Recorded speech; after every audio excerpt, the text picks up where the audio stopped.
성경적 상담 사례 연구. 오늘 함께 나눌 이야기는 아내로부터 갑작스런 이혼 통보를 받은 남편의 상담 사례입니다. 네, 안녕하세요. 이 자료를 보면요. 남편 프랭크가 아내 필리스에게서 크리스마스 바로 다음에 정말 예상치 못하게 이혼하자는 말을 듣고 충격에 빠진 상황이 나옵니다. 네. 프랭크 본인은 결혼 생활이 아주 이상적이라고 생각하고 있었는데 필리스는 그냥 떠나겠다고 선언해 버린 거죠. 오늘은 이 사례를 보면서 관계 속에서 나타나는 인식의 차이, 또 성경적 상담은 이런 상황에 어떻게 접근하는지 좀 깊이 있게 들여다보려고 합니다. 네, 반갑습니다. 이 사례가 참 흥미로운 게 겉으로는 정말 평온해 보이는데 그 아래에는 어떤 문제들이 있을 수 있는지, 또 갑작스러워 보이는 위기가 사실은 얼마나 오랫동안 쌓여온 결과일 수 있는지를 잘 보여주거든요. 그렇죠. 프랭크가 보는 현실이랑 또 필리스의 행동 뒤에 숨겨진 현실, 그 사이의 간극을 좀 파헤쳐보는 시간이 될 것 같습니다. 그럼 먼저 사건이 어떻게 시작됐는지부터 좀 자세히 보죠. 프랭크 아내 필리스가 크리스마스 지나고 여드레 뒤에 남편한테 이렇게 말을 해요. 네. 당신을 떠나겠어요. 당신의 휴일을 망치고 싶지 않아서 기다렸어요. 정말 충격적인 말이었을 텐데요. 그렇죠. 프랭크 입장에서는 뭐랄까 정말 하늘이 무너지는 소리였을 겁니다.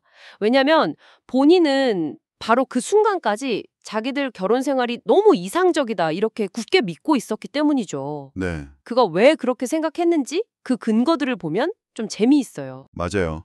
프랭크가 자기 결혼을 이상적이라고 본 이유들을 보면요.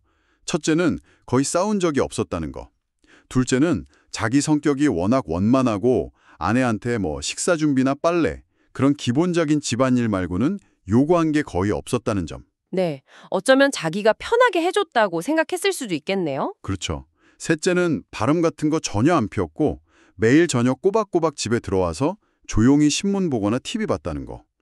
마지막으로는 둘 다 신앙생활 잘하고 교회도 꼬박꼬박 나갔고 또 세 자녀를 아주 성공적으로 잘 키워냈다는 사실이에요. 네. 막내 아들이 이제 막 기독교 대학 가려고 집을 떠났고 딸 둘은 이미 결혼해서 잘 살고 있었고요. 맞습니다. 그러니까 프랭크 시각에서만 보면 정말 뭐 하나 부족할 것 없는 그림이죠. 부부 사이에 뭐 큰 소리 나는 일 없지, 남편은 나름 가정적이고 성실하지, 자녀들 다 잘 커서 독립했지.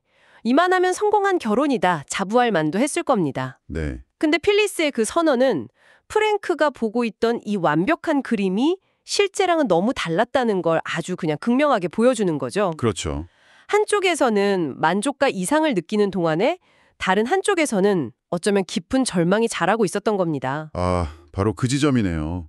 그래서 프랭크는 이 상황을 도저히 이해할 수가 없어서 아니 필리스한테 도대체 무슨 일이 생긴 거지? 왜 갑자기 이러는 거야? 이렇게 혼란스러워하죠. 네. 근데 필리스는 더 이상 대화 자체를 거부하고 같이 상담받으러 가자는 말도 안 됐죠. 결국 프랭크 혼자서 상담사를 찾아와서 아주 절박하게 도움을 요청합니다. 그렇죠. 목사님, 제발 좀 도와주세요.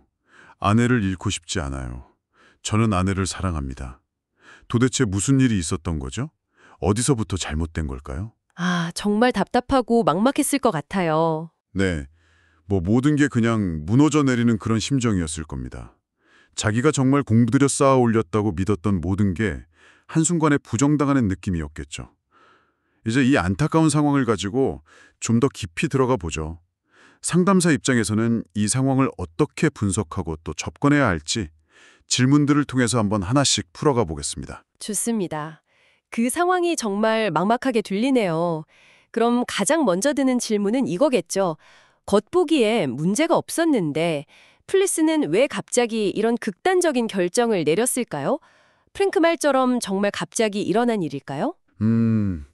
표면적으로는 갑작스러워 보이지만 상담사의 관점에서 보면 이건 갑작스러운 사건이라기보다는 오랫동안 쌓이고 쌓인 문제들이 터져나온 거다. 이렇게 볼 가능성이 아주 높습니다. 핵심 원인은 여러 가지로 볼 수 있는데 가장 큰 부분은 역시 자녀들이 다 떠난 후에 더 확연히 드러난 프랭크의 자기중심적인 무지함, 그러니까 관계에 대한 둔감함이라고 할 수 있겠습니다. 자기중심적인 무지함이요? 근데 프랭크는 본인이 성실하고 문제 안 일으키는 남편이라고 생각했을 텐데요. 그렇죠. 하지만 관계라는 게 단순히 문제를 일으키지 않는 것만으로는 유지가 안 되거든요. 네. 좀 더 구체적으로 보면 첫 번째 요인은 정서적 공허함입니다. 흔히 말하는 빈둥지 증후군이라 같이 찾아오는 이게 사는 건가? 이게 전부인가? 하는 그런 회의감하고 연결될 수 있어요. 아, 그동안에는 아이들이 부부 사이의 어떤 주된 관심사였고 어쩌면 관계의 어려움을 좀 가려주는 완충제 역할을 했을 수도 있습니다. 그렇죠. 근데 마지막 아이마저 대학으로 딱 떠나고 나니까 필리스는 텅 빈 집에서 남편이랑 단둘이 마주하게 된 거죠. 근데 그 남편은 물리적으로는 집에 있어요. 근데 저녁 내내 신문이나 TV에만 빠져서 정서적으로는 같이 있지 않은 거예요. 네. 이때 필리스는 우리 사이엔 정말 아무것도 남지 않았구나. 내 옆에 있는 건 살아있는 남편이 아니라 그냥 소파에 앉아있는 익숙한 어떤 덩어리구나 하는 그런 깊은 공허함, 외로움을 느꼈을 가능성이 아주 큽니다. 듣고 보니 정말 그럴 수 있겠네요. 아이들이 떠나면서 그 관계의 민낯이 그대로 드러난 거군요. 프랭크는 그냥 매일 저녁 집에 있어주는 것만으로 자기 역할을 다 했다고 생각했을지 모르는데 맞아요. 필리스한테는 그 시간이 함께하는 시간이 아니라 오히려 따로 있음을 확인하는 고통스러운 시간이었을 수도 있겠어요. 정확히 보셨습니다. 그게 바로 프랭크의 두 번째 문제점, 즉 자기 중심적인 삶의 방식과 연결되는 부분입니다.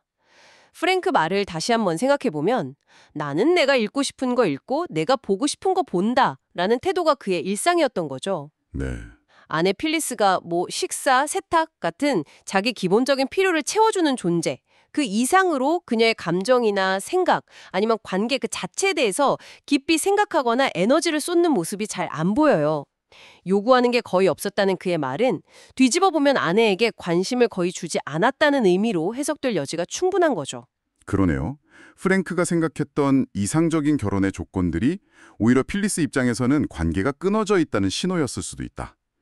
야, 이거 정말 충격적인 인식 차이인데요. 네, 그리고 마지막으로 생각해 볼 수 있는 건 필리스의 이 극단적인 행동, 당신을 떠나겠어요 이 선언이 어쩌면 마지막 관심 촉구일 수 있다는 점입니다. 다른 어떤 방법으로도 남편의 주의를 끌고 문제의 심각성을 알릴 수가 없다고 느꼈을 때 관계를 깨뜨릴 수도 있는 아주 강력한 한방, 일종의 쇠지렛대를 썼을 가능성이 있다는 거죠. 제발 나 좀 봐줘. 우리 관계가 이대로는 안 된다는 걸 좀 알아줘. 변해야 해. 이런 절박한 외침일 수도 있다는 겁니다. 일종의 충격요법이라는 말씀이시군요. 와, 정말 필리스 마음이 오죽했으면 그런 방법을 썼을까 싶기도 하고요. 자, 그렇다면 다음 질문으로 자연스럽게 이어 있습니다. 필리스의 이 결정, 과연 얼마나 확고한 걸까요? 프랭크에게는 이제 정말 희망이 없는 걸까요? 이혼 선언까지 했는데 이걸 돌이킬 수 있을까요? 이 질문에는 좀 양면적인 답변을 드려야 할 것 같아요. 결론부터 말씀드리면 필리스의 결정은 이혼 선언이라는 행동을 실행에 옮길 만큼 충분히 확고합니다. 하지만 그렇다고 해서 이게 반드시 돌이킬 수 없는 결정은 아닐 가능성도 동시에 있다는 거죠. 확고하다는 근거는 어디서 찾을 수 있을까요? 필리스가 남편의 휴일을 망치고 싶지 않아서 크리스마스 축제 기간이 다 지나갈 때까지 기다렸다는 점이에요. 만약 이게 순간적인 감정 폭발이나 충동적인 분노 표출이었다면 아마 감정이 격해진 그 순간에 바로 터져 나왔을 겁니다. 근데 시간을 두고 기다렸다는 건 이 결정이 상당 기간 동안 고민하고 계획한 결과라는 걸 보여주거든요. 네. 즉흥적인 변덕이 아니라는 점에서 그 결정의 무게, 확고함을 엿볼 수 있습니다. 증거가 된다는 말씀이시네요. 그런데 동시에 희망이 있다고도 하셨어요. 어떤 점에서 희망을 찾을 수 있을까요? 이게 역설적으로 들릴 수 있는데 바로 그 남편의 휴일을 당치고 싶지 않아서 기다렸다는 그 배려심 자체에서 희망의 단서를 찾을 수 있습니다. 아하. 그 행동은 필리스가 여전히 프랭크라는 사람 자체를 완전히 미워하거나 그의 감정을 그냥 무시하는 건 아니라는 걸 보여주거든요. 어떤 면에서는 아직 그에 대한 마음 혹은 최소한의 인간적인 배려가 남아있다는 증거일 수 있다는 거죠. 네. 따라서 그녀의 진짜 목표가 관계를 완전히 파괴하는 것보다는 프랭크가 이 충격을 통해서 자기 문제를 깨닫고 진심으로 변화해서 돌아오기를 바라는 마음이었을 수도 있습니다. 그리고 가장 큰 희망은 증거는요. 프랭크가 지금 바로 이 순간 상담실에 와 있다는 사실 그 자체입니다. 필리스가 사용했던 그 쇠지렛대가 결국 프랭크를 움직이게 만든 거죠. 그녀의 행동에 효과가 있었다는 뜻입니다. 정말 그렇네요. 그녀의 그 극단적인 행동이 결국 프랭크를 상담이라는 변화의 문턱까지 이끌고 온 셈이군요. 자, 그렇다면 프랭크가 이렇게 상담실 문을 두드렸으니 이제 상담사는 어떻게 도와야 할까요? 당장 취해야 할 조치랑 또 장기적으로 추구해야 할 목표는 뭘까요? 네, 이제 구체적인 상담 전략으로 들어가야겠죠. 이런 상황에서는 즉각적으로 해야 할 일하고 궁극적으로 지향해야 할 목표를 명확히 구분해서 접근하는 게 중요합니다. 먼저 즉각적으로 해야 할 시급한 조치는 크게 두 가지예요. 네. 첫째는 프랭크가 자신의 죄 혹은 무지함을 정면으로 마주하도록 돕는 겁니다. 여기서 죄라는 표현은 그냥 도덕적인 잘못을 넘어서 성경적인 관점에서 하나님과 아내 앞에서 마땅히 했어야 할 사랑과 책임을 다하지 못한 것, 특히 자기 중심성 때문에 관계를 방치한 걸 의미하죠. 네네. 상담사는 프랭크가 현재 상황의 심각성을 즉시 깨닫고 그동안 이상적이라고 믿었던 자기 삶의 방식이 실제로는 하나님과 아내 앞에서 얼마나 자기 중심적이고 부족했는지를 정직하게 돌아보도록 도와야 합니다. 그의 인식을 완전히 전환시키는 작업이 필요한 거죠. 자신의 관점을 180도 바꿔야 하는군요. 와우. 듣기에는 쉬워도 당사자에게는 엄청난 충격이고 어려운 과정일 것 같습니다. 본인은 나름대로 잘 살아왔다고 생각했을 텐데요. 이 인식의 간극을 좁히는 게 쉽지 않을 텐데. 맞습니다. 그래서 상담가의 역할이 중요해요. 단순히 그의 감정을 위로하는 걸 넘어서서 성경적 진리에 비춰서 그의 상태를 명확히 진단하고 알려줘야 합니다. 네. 두 번째 즉각적인 조치는 이런 깨달음을 바탕으로 구체적인 변화의 시작을 지시하는 겁니다. 상담사는 프랭크에게 집으로 돌아가서 자신이 아내를 정서적으로 방치하고 자기 중심적으로 살아왔던 구체적인 잘못들을 필리스에게 고백하고 진심으로 용서를 구하도록 명확하게 지시해야 합니다. 아, 지시를 해야 하는군요. 네, 그리고 이 깨달음이 상담을 통해서 왔다는 걸 솔직하게 이야기하도록 안내해야 하고요. 이건 뭐 선택사항이 아니라 관계 회복을 위한 첫걸음으로서 반드시 해야 할 과제입니다. 알겠습니다. 자기 인식의 변화와 즉각적인 고백, 그리고 용서 구하기가 첫 단계군요.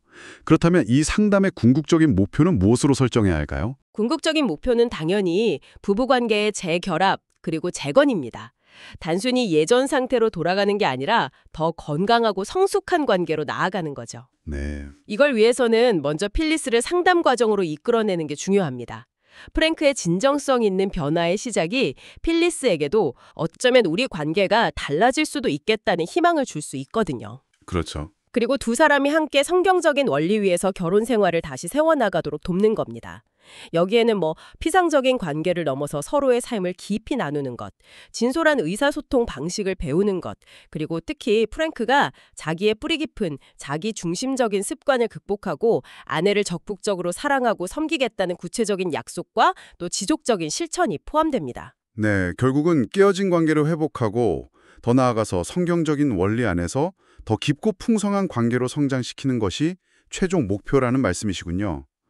하지만 말씀하신 대로 프랭크의 변화도 쉽지 않을 거고 또 필리스의 마음을 돌리는 것도 장담할 수 없는 상황입니다.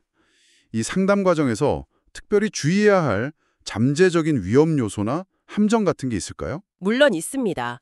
이런 민감한 상황에서는 상담이 오히려 관계를 더 악화시키는 방향으로 흘러가지 않도록 몇 가지 중요한 위험 요소들을 꼭 염두에 둬야 합니다. 첫째, 프랭크가 상담 내용을 빌미 삼아서 오히려 필리스를 비난하게 만드는 상황을 절대적으로 피해야 합니다. 예를 들어 프랭크가 집에 돌아가서 상담사님이 당신이 이렇게 문제 처리한 방식이 잘못됐다고 하더라 이런 식으로 말해서는 절대 안 된다는 거죠. 네. 집중 반기 위해서는 필리스의 행동을 비난하기보다는 그녀의 행동이 결과적으로 자신을 회개로 이끄는 하나님의 더 큰 계획, 섭리일 수 있음을 받아들이도록 도와야 합니다. 필리스의 잘못이나 죄의 문제는 프랭크가 먼저 자기 문제를 인정하고 변화를 시작한 이후에 필요하다면 부부 상담 과정에서 다룰 수 있어요. 초점은 철저히 프랭크 자신의 변화에 맞춰져야 합니다. 아, 그 점 정말 중요하겠네요. 책임을 전가하거나 아내를 탓하는 순간 변화의 동력을 잃어버릴 수 있으니까요. 또 다른 위험 요소는 뭐가 있을까요? 둘째, 프랭크가 너무 빨리 안주하게 되는 것을 경계해야 합니다.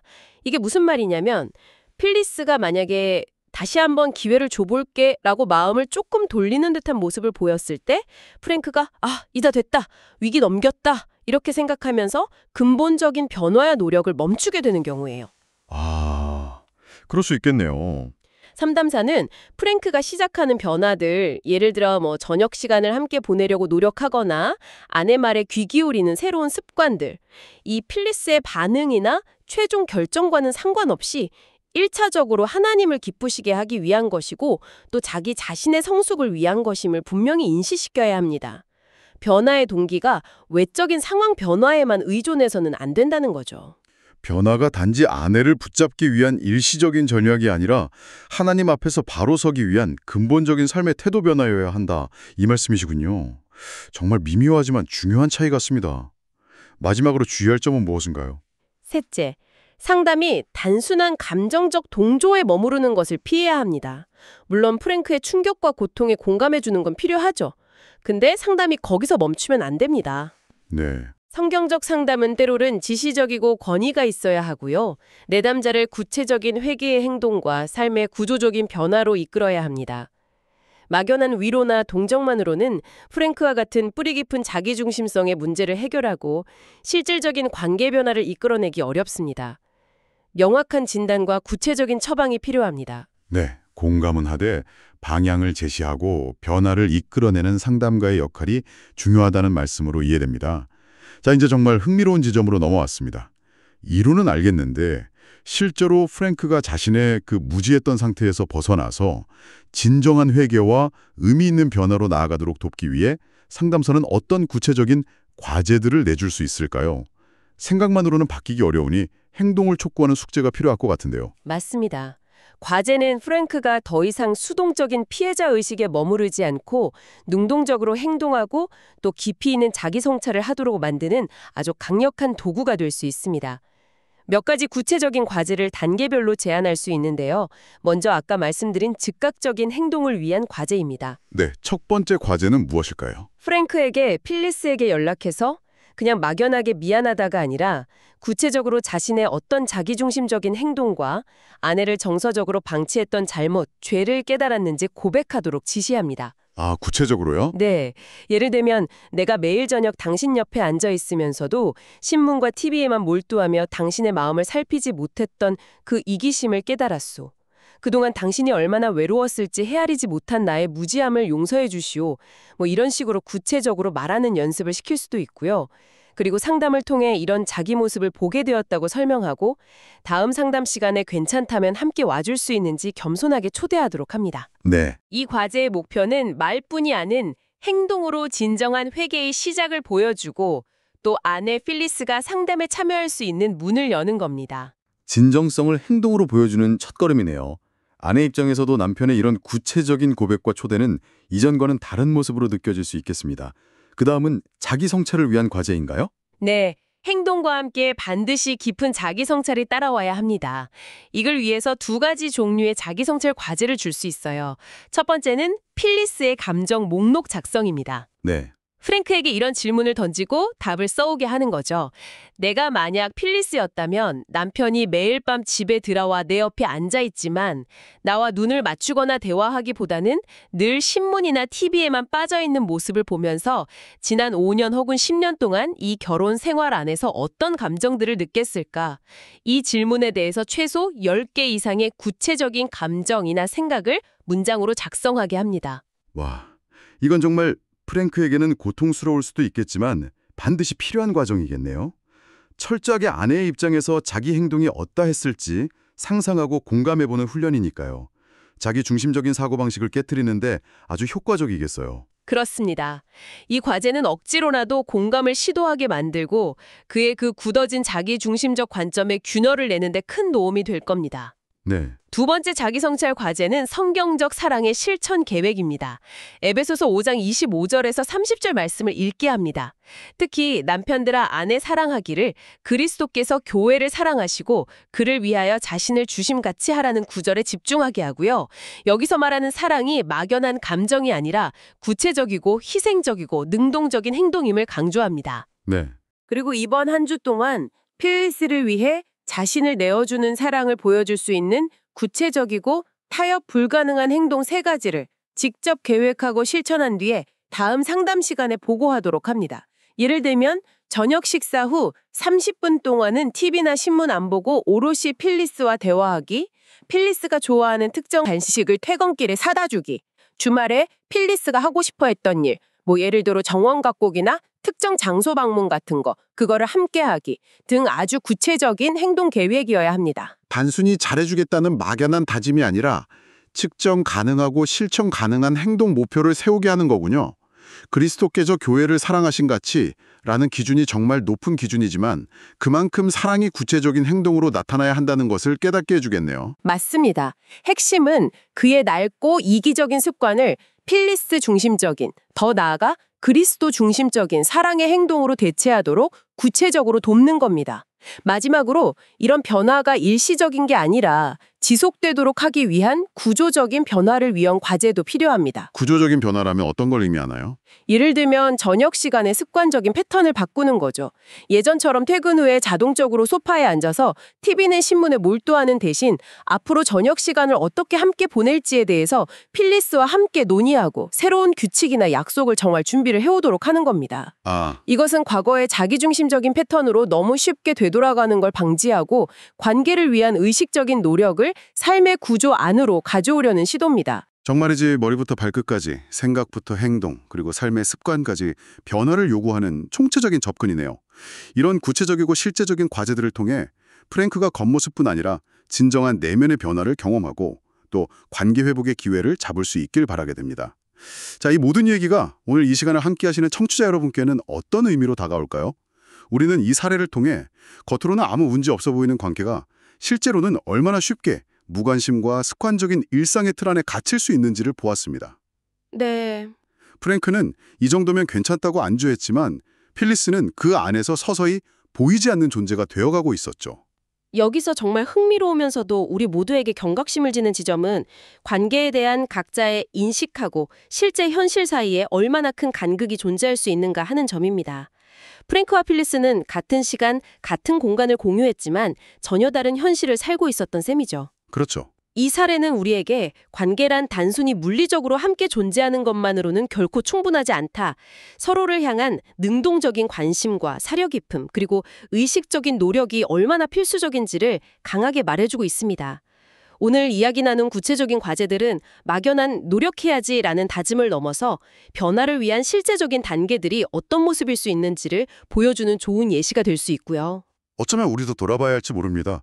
이 특정 사례를 넘어서 우리 자신의 관계들 속에서 배우자와의 관계든 자녀와의 관계든 혹은 직장 동료나 친구와의 관계든 단지 눈에 보이는 큰 갈등이나 문제가 없다는 이유만으로 모든 것이 괜찮다고 너무 쉽게 가정하고 있지는 않은가요? 네. 상대방의 마음과 관점을 적극적으로 헤아리려는 노력을 기울이지 않을 때 우리는 자신도 모르게 프랭크와 같은 자기중심적인 무지안에 빠져서 소중한 관계를 조금씩 병들게 하고 있는 것은 아닐까요? 마지막으로 함께 생각해볼 질문을 하나 던지고 싶습니다. 오늘 사례에서 프랭크에게 요구되었던 변화의 핵심은 결국 자기중심성을 버리고 타인 중심적인 사랑, 성경적으로는 그리스도 중심적인 사랑을 실천하는 것이었거든요. 네. 그렇다면 성경에서 가르치는 이러한 적극적이고 의도적인 사랑, 예를 들어 에베소서 5장에서 말하는 그리스도께서 교회를 위해 자신을 내어주신 것과 같은 종류의 사랑을 평소에 꾸준히 실천하는 것은 오늘 우리가 살펴본 프랭크와 필리스의 경우처럼 관계가 파국의 위기에 이르기 전에 어떻게 그 붕괴를 미리 막아주는 예방주사 역할을 할 수 있을까요? 관계의 위기가 닥친 후에 수습하는 것도 중요하지만 어쩌면 더 중요한 것은 위기 자체가 발생하지 않도록 건강한 관계를 가꾸어 나가는 지혜일지도 모릅니다. 이 질문에 대해 각자의 삶의 자리에서 깊이 묵상해 보시면 좋겠습니다.